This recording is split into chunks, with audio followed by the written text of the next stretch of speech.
ബസ്സിലിരിക്കുന്ന പ്രായമുള്ളവർക്ക് അല്ലാഹു നിങ്ങൾക്കൊരു സ്ഥാനം നൽകിയിട്ടുണ്ടോ? ഈ നാട്ടുകാരായ പ്രായമുള്ള ഉപ്പയോട് പറയുകയാ, ഉമ്മയോട് പറയുകയാ, അല്ലാഹു നിങ്ങൾക്കൊരു സ്ഥാനം തന്നിട്ടുണ്ട്. നിങ്ങൾക്ക് അല്ലാഹു നിങ്ങൾക്കൊരു സ്ഥാനവും നൽകി, നിങ്ങൾക്കൊരു ജോലിയും നൽകി. ഈ രണ്ട് കാര്യങ്ങൾ ചെയ്യാതെ വന്നതുകൊണ്ട് ആ കൊച്ചുകുട്ടികൾ പോലും നിങ്ങളെ ബഹുമാനിക്കാത്തത്. പ്രായമുള്ളവരോട് പറയുകയാണ്, ഉപ്പയോടും ഉമ്മയോടും പറയുകയാണ്, പണ്ട് നിങ്ങൾക്കൊരു സ്ഥാനമുണ്ടായിരുന്നടോ, ഒരു വിലയുണ്ടായിരുന്നടോ. ഇന്ന് കൊച്ചുകുട്ടികൾ പോലും നിന്നെ മുമ്പിൽ കിടന്ന് കളിക്കുകയാ. നീ പറഞ്ഞാൽ അനുസരിക്കുന്നില്ലല്ലോ. അതിന്റെ കാരണം എന്തെന്നറിയുമോ?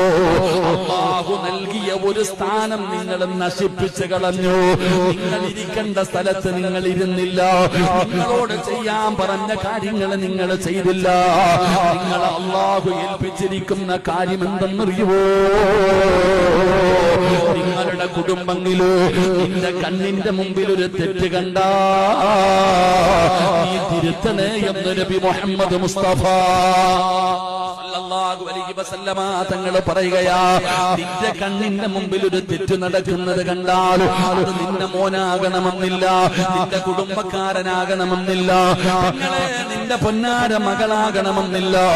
നിന്റെ കണ്ണിന്റെ മുമ്പിൽ അല്ലാഹുവിന്റെ ദീനിന് നാണം കെടുത്തുന്ന വൃത്തികേടായ പാപമായ